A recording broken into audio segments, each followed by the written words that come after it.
Hello everyone, my name is Emily Baldow, and today I'm going to be presenting guinea worm disease.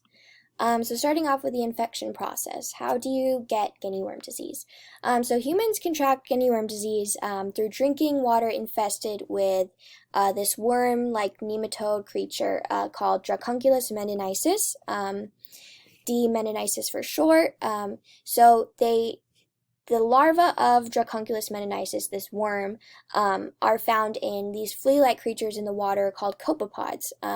So the larvae live in these copepods, and the humans drink the water with the copepods in it.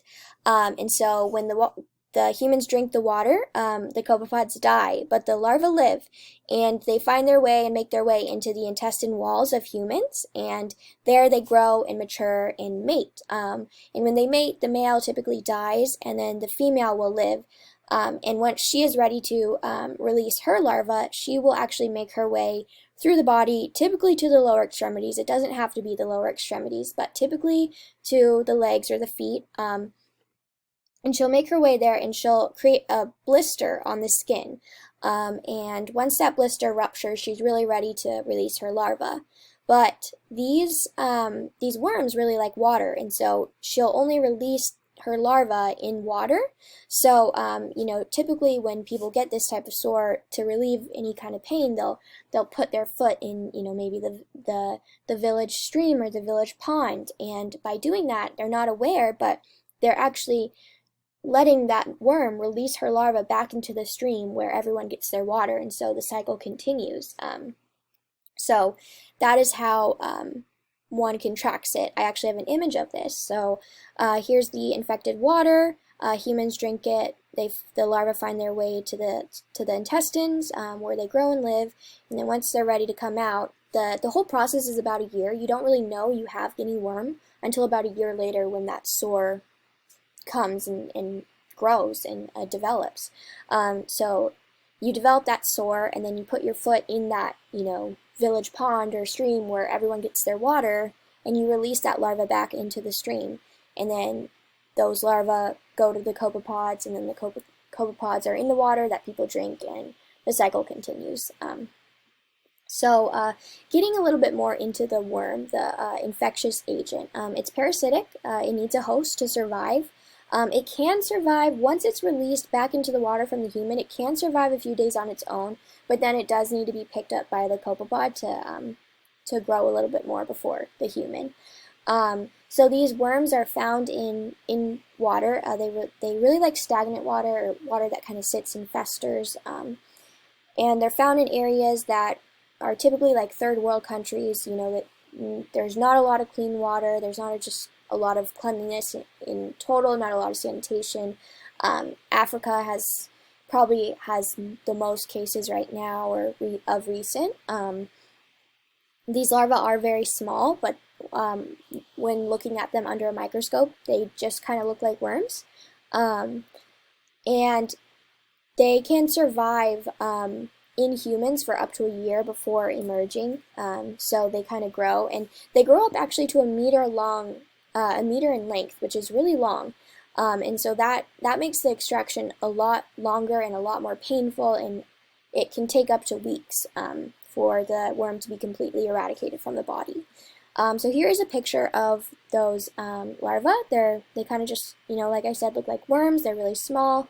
This is them under a microscope. Getting more into the copepods, the intermediate hosts for those larvae. So this is where the larvae live before they move into the humans. They typically are found in the gut of copepods. They kind of survive from the nutrients in the gut. Copepods are crustaceans, and they're kind of found all over the world. I actually have a picture of them. They kind of just are like a little fly that lives in the water.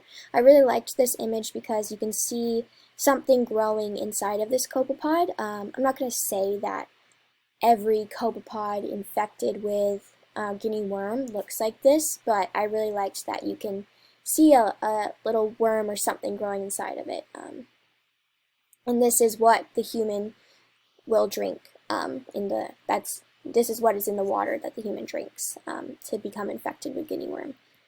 So the extraction. The extraction is not fun.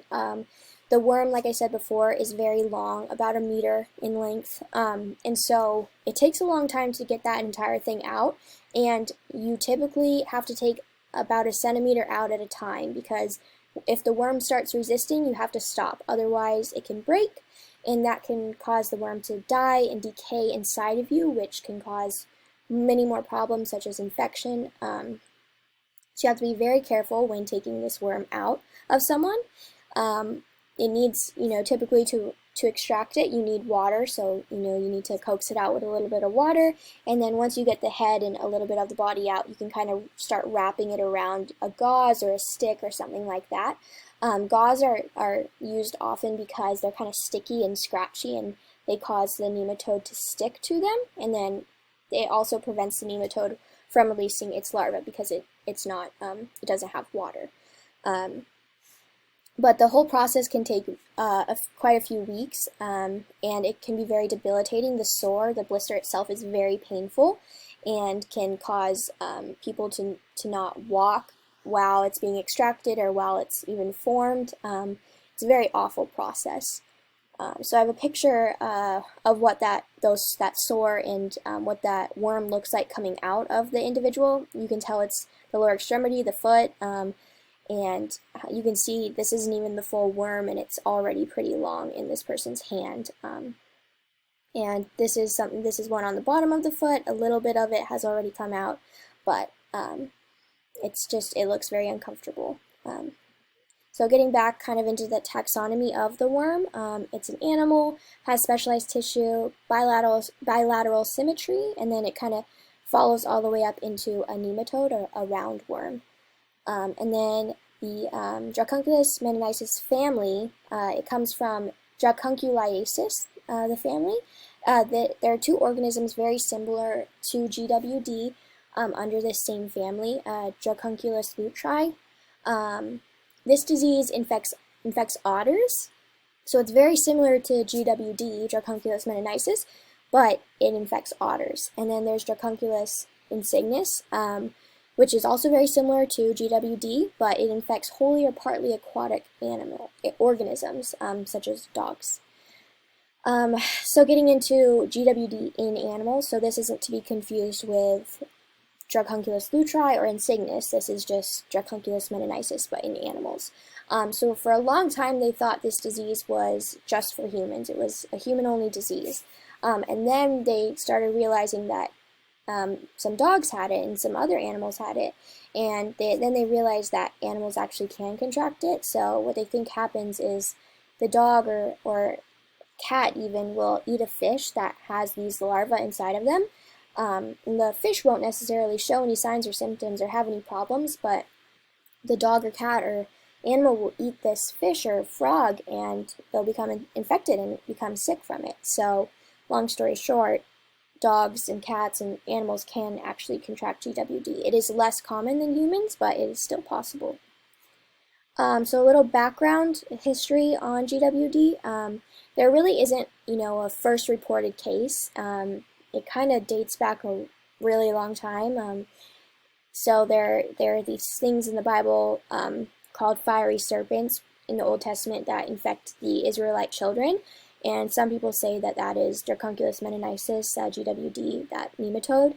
Then there's also been dead worms similar to GWD found on mummified Egyptians even, which is 3,000 plus years ago. And then from the 1600s, I actually have an image. This is from the 1600s. You can see right here something very similar to GWD. This is the lower extremity. They're pulling it out. They're wrapping it around, a stick or something. It looks like a worm. It's pretty long. So this image is from the 1600s. So that's a very long time ago. And then this is from recent to today, and we're doing similar methods, if not the exact same. It's coming out of the body. We're wrapping it around a gauze. It's pretty long, and it looks very similar to this 1600 picture. So getting into some signs and symptoms. So like I said before, you typically don't know you have GWD till about a year into it. That's when you'll start experiencing some symptoms and showing some signs, and then that's when that blister will typically form. So Some signs and symptoms: slight fever, rash, diarrhea, vomiting, nausea, dizziness, and then that blister will form, and that's typically about a year after the initial infection. So susceptibility. So really anyone is susceptible to this. Obviously people that live in third world countries are way more likely to get this disease, but practically anyone can get this disease. There is no immunity that is formed. There's no vaccine that you can get the antibodies to, or you can, you can become like immune to the vaccine. There's no way to become immune to it. You can get the disease and get it again, and you're not going to be any more or less immune to it. So there really isn't any way to build up a resistance to this disease. Children typically get this disease not because this disease is geared towards them, but because they're the ones playing in the water and drinking the water, and they're just surrounded by water more often than the adults in these third world countries and villages. If this disease isn't necessarily linked to other diseases, it doesn't cause anything else, but if the sore and the infected area is not well taken care of, then it can cause other issues such as tetanus or sepsis or contractures. But if it is well taken care of and the extraction is clean and the worm is completely gone from your body, it typically does not cause any other long-lasting issues. Death is very, very uncommon in this disease. While this disease is going, while you have that blister, it is very debilitating and very uncomfortable. It causes problems with these villages that have very few workers, because if they have a blister on their foot, then they can't walk. It's so painful and debilitating, and that causes a lot of issues in the village, because if one person can't work, then someone else has to pick up for them, and it has a huge effect on these villages. So some prevention that's happening. So Guinea Worm Eradication Program, GWEP, it's a huge organization that really focuses and specializes in eradicating GWD.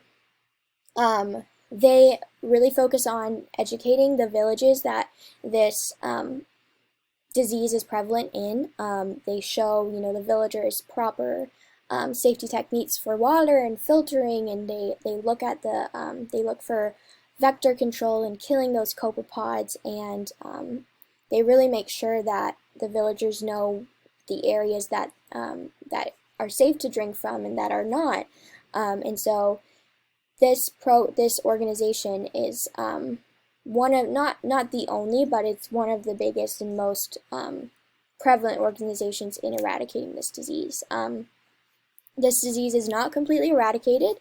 There are 14 human cases as of November 30th, but that is a very small number, and it is close to eradication, if not completely. Hopefully, eventually, in the next few years, it can be completely eradicated, but it is very close. It's hard to completely eradicate a disease, but guinea worm disease is pretty close. These are my sources. I got most of my information from the CDC website and some other websites, but I just want to say thank you all for watching. I hope you enjoyed. I hope you learned something, and I'll see you in class.